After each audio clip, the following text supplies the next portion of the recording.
I be walking in circles in my mind? But I know God will make my path straight. I know I'm gonna shout and praise. My God can be trusted over and over and over again. My God can be trusted over and over and over again. Over and over and over again.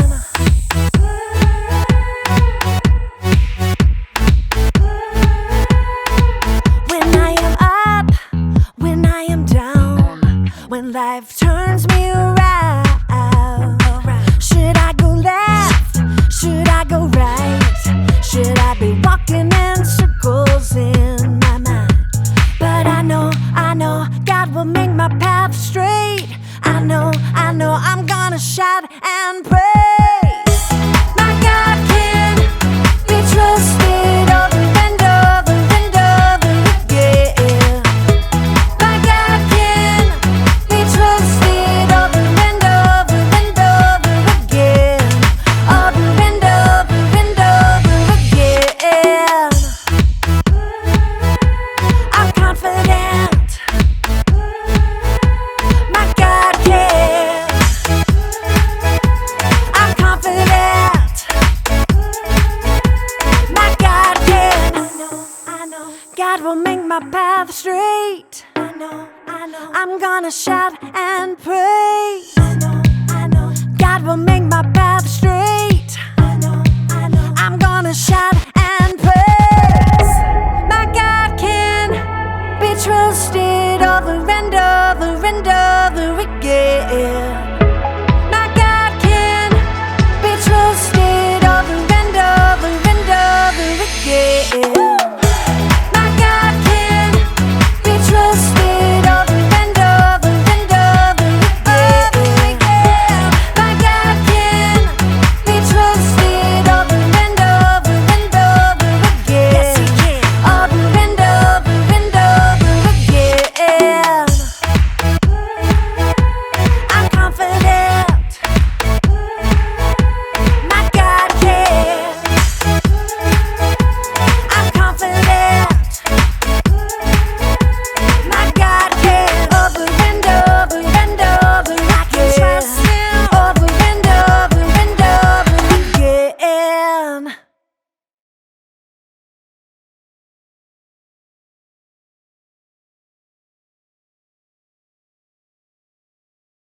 Welcome to Story Lab. This week, we're talking about trust, while we also take a look at a story of a couple who may win the award for the oldest new parents ever. Oh, and wait for this. Wait for it.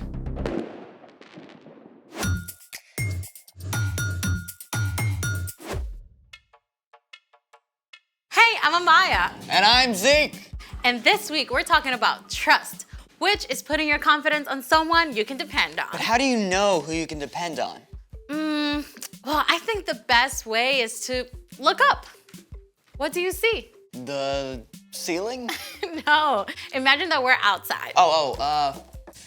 The clouds. Okay, imagine that we're outside and it's nighttime.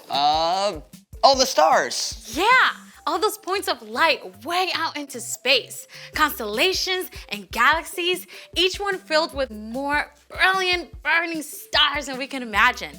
And every single one points to God. I mean, God made all that out of nothing. It definitely makes me want to trust God. How many stars are there in the universe? 200 billion trillion stars! Whoa. Yeah.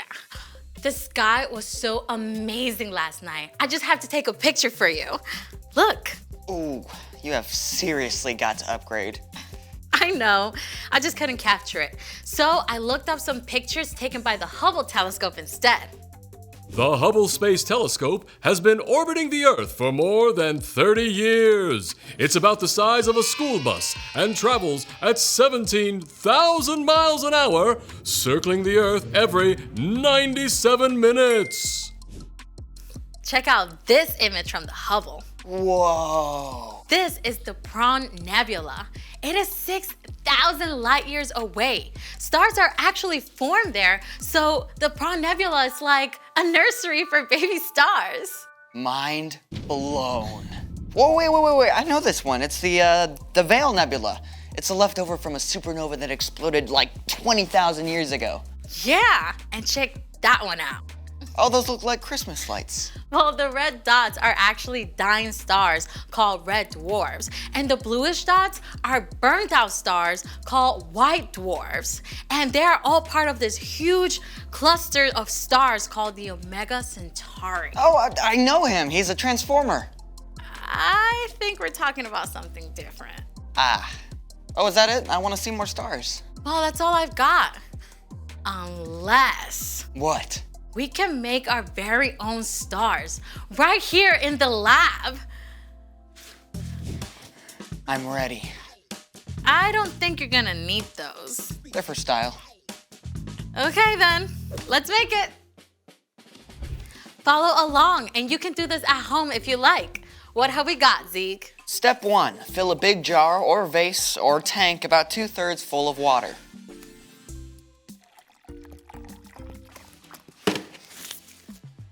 Step 2, pour oil into a small bowl. Or 2, or 3.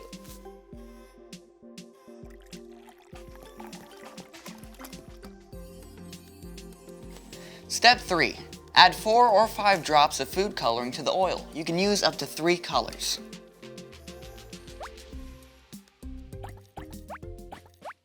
Step 4, whisk the food coloring with the oil. It's a little latte. A really oily latte. Okay, pour. Wait for it. Whoa. Our very own shooting stars. Oh, can we see that again? Oil is less dense than water and floats on top. Food coloring is water-based and mixes with water. Once the oil is added to water, the heavier food coloring sinks down. As soon as they hit the water, they dissolve, forming tiny shooting stars. Oh, let's do it again. We've got tons of food coloring. I'd love to make stars all day, but we got a story to tell, and stars are a big part of this one. It's time for... The story before the story. Today, we're in the very first book of the Old Testament, Genesis. God made our amazing world, but sin entered the world. People turned away from God and went their own way. So God picked one man, a guy named Abraham. And even though Abraham was like 90 years old and had no kids, God told him to look up. God promised Abraham he'd have more kids than stars in the sky. Yeah, and the whole entire world will be blessed through Abraham's family. But Abraham and his wife, Sarah, they waited for years and years, and they still didn't have kids. Which is where our story starts. We're ready. Hey everyone, I'm Brian. It's amazing how all of creation can talk to us about God. You know, after God told Abraham that he and Sarah would have more kids than there are stars, I bet they went outside at night a lot more. More children than all those stars? Are you sure that's what God said? He promised. He said, we'll have a son. God's promise was clear, but Abraham and Sarah spent years staring up at those stars, waiting and wondering. They were both old, like old enough to be great-grandparents. Could they really have a brand new baby at their age? But at last, one day when Abraham was 99 years old, God met with him again. It was the very hottest part of the day, and Abraham was sitting in the shade of his tent when he saw 3 strangers approaching. Abraham knew right away they were visitors from heaven. He went to greet them and bowed low to show them honor. My Lord, if you are pleased with me, don't pass me by. Let me get some water so you can wash your feet and rest under this tree. Let me get you some food to give you strength, and then you can go on your way. All right, do as you say. Now, making a fancy meal back then was a lot more than just heating something up in the microwave. Abraham found Sarah in the tent and asked her to bake bread. And then he picked the best calf from his herd and asked a servant to prepare it. Here is some stew and a fresh loaf. My wife makes the best bread in the whole land. Where is your wife, Sarah? Over there in the tent. Now, you had better bet that Sarah was listening in on this conversation. I mean, here are three strangers out of nowhere who Abraham believes are from God. I mean, she definitely wanted to know what was up. I will surely return to you about this time next year. Your wife, Sarah, will have a son. Now? After all this time? I'm worn out, and my husband is old. Can I really know the joy of having a baby? The Lord knew exactly what Sarah thought and said to Abraham, Why did Sarah laugh? Is anything too hard for me? I will return to you at the appointed time next year. Sarah will have a son. I didn't laugh. Yes, you laughed.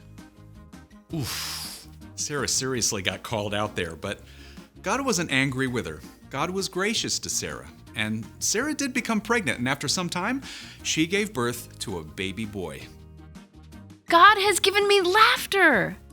Actually, everyone who hears about this is going to laugh along with us. I'm so old, but here I am taking care of a baby. What should we name him? What about Isaac? Of course, Isaac. You're going to have a big family, little one. As many as there are stars in the sky. The end. So, do you know what the name Isaac means? What? One who laughs. Well, that is spot on. Can you imagine how it felt for Abraham and Sarah to wait all those years? I have a hard time just waiting for the microwave popcorn to finish. I know, right? Waiting can be hard. But here's the awesome thing. God is always trustworthy.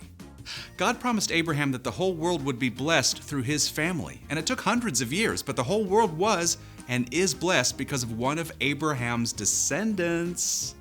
You know who I'm talking about? Yeah, Jesus. You got it. You can trust God all the time, especially when you're having to wait. Thanks, Brian. So, what is our part in the story? Well, maybe you're having to wait for a broken arm or a sprained ankle to heal. You can trust that God is still with you, and God still loves you, and you can ask for God for the patience to keep waiting. I remember when I had to wait forever when my mom said she'd get me my phone. I guess I could have trusted God more instead of just asking her, can I have my phone yet? Can I have my phone yet? Can I have my phone yet? Can I have my phone yet? Okay, yeah, Can we get it. Sorry.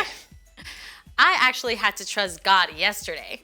My dad promised to play tennis with me after he got home from work, but then he had a video call that took over an hour. I had to trust God to give me a good attitude. Yeah, you know, the truth is, we're gonna have to wait for things. Sometimes we'll have to wait on God. But even while you're waiting, you can trust that God is still there and that God still cares about you. Got it? Got it. Wait for it. So, here's the thing. Trust God even when you have to wait. Yep, I can't wait for tonight when I get to see the actual stars. I mean, I can wait, but you get it. Thank you for joining us in the Story Lab. See you next time. Here's something to check out while you wait.